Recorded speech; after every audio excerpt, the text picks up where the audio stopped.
India বনাম অস্ট্রেলিয়ার border Gavaskar ফিরে আর দুইটা টেস্ট ম্যাচ বাকি আছে। আর দুইটা টেস্ট ম্যাচে যদি ইন্ডিয়া জিততে পারে তাহলে তারা মানে টেস্ট চ্যাম্পিয়নশিপের ফাইনালে চলে যাবে, তাদের পয়েন্ট বেড়ে যাবে। আর যদি না জিততে পারে তাহলে ইন্ডিয়ার ফাইনাল ম্যাচ খেলার স্বপ্ন শেষ। অস্ট্রেলিয়া চলে যাবে ফাইনাল ম্যাচে, সাউথ আফ্রিকার সাথে খেলবে টেস্ট চ্যাম্পিয়নশিপের ফাইনাল। তো কথা হচ্ছে ইন্ডিয়া কি মানে অস্ট্রেলিয়াকে হারাতে পারবে আর দুইটা ম্যাচ? আর যে স্টেডিয়ামে খেলা হবে ওই স্টেডিয়ামে এখন বৃষ্টি দূরে থাক, বৃষ্টি হবেই না টোটালি, সেখানে হবে আরো উল্টো গরম, সেখানে আরো তাপমাত্রা বেশি থাকবে। তাপমাত্রা বেশির কারণে উল্টো আরো ম্যাচ বন্ধ হয়ে যেতে পারে। কিন্তু আগের ম্যাচে ইন্ডিয়াকে বাঁচিয়ে দিছে বৃষ্টি, বৃষ্টি ইন্ডিয়াকে বাঁচাইলে দিলে এক প্রকার তাদেরকে সাপোর্ট করলো। তারা একদম ফুল ফতে ফতে হয়ে যেতে হচ্ছিল।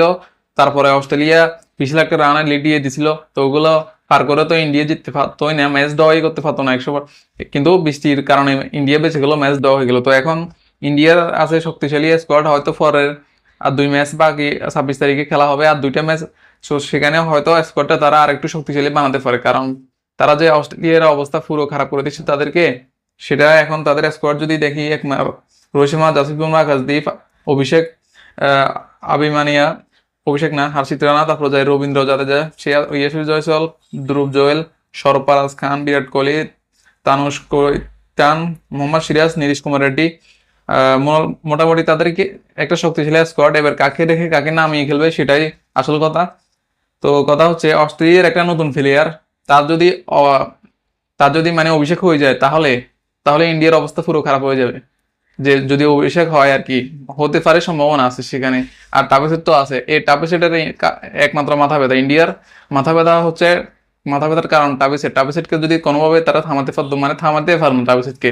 যতবার ব্যাটিং করে টাপেসেটে মানে একটা মানে প্লেয়ার সবগুলো আউট হয়েছে, কিন্তু এই টাপেসেটে ইন্ডিয়াকে অবস্থা খারাপ করে দেয়, বোলারদের পিটিয়ে দোলাই করে বিশাল রান নিয়ে নেয়, সেটা ওডিআই হোক, টি-20 হোক আর যেটা হোক। এখন টেস্ট ম্যাচের অবস্থা এটাই হয়ে গেছে। তো এই কারণে বলে যে ইন্ডিয়াস ফাদার টাপেসেট। তো এখন কথা হচ্ছে টাপেসেট কি পারবে, মানে টাপেসেটকে কি থামাতে পারবে ইন্ডিয়ার বোলাররা? হার্ষিত রানা, আকাশদীপ, জাসপ্রীত বুমরাহ, তারা কি পারবে? মানে পারবে বলে মনে হয় না, কারণ আর দুইটা ম্যাচে জিততে চাইবে অস্ট্রেলিয়া, কারণ এই তৃতীয় ম্যাচে অস্ট্রেলিয়া হেরে গেছে, মানে তাদের জিতের ম্যাচ ছিল, সেটা জিতের ম্যাচ তারা হেরে গেছে। তো এখানে আর দুইটা ম্যাচ তারা জিততে চাইবে, এটা 100%। মানে জিতের সম্ভাবনা ইন্ডিয়ার কম, একেবারে কম। ইন্ডিয়া যদি জিততে হয় তাহলে তাদের স্কোয়াডটা আরো শক্তিশালী বানাতে হবে এবং কি বোলার পরিবর্তন করতে হবে। তাদের যে বোলার গুলো সেগুলোর কাজ হচ্ছে না, মানে সিরাজের কোনো কাজ হচ্ছে না, তারপর যে আকাশদীপেরও কোনো কাজ হয় না, তাদের বোলিং শুধুমাত্র জাসপ্রীত বুমরাহ উইকেট নেয় আর বাকিরা উইকেট নিতে পারে না। তো সেখানে এখন বোলারদের নতুন করে নিলে তাহলে ভালো হয় মানে ইন্ডিয়ার জন্য।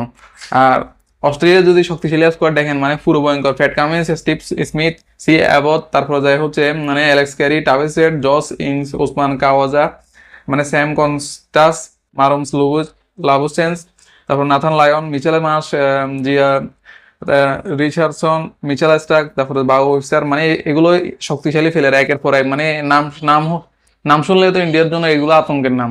মানে এই আতঙ্কজনক প্লেয়ারদের কিভাবে থামাবে? মানে তিনটা ম্যাচ এর মধ্যে দুইটা সমান সমান আছে, দুই টিম, একটা ম্যাচ ড্র হয়ে গেল।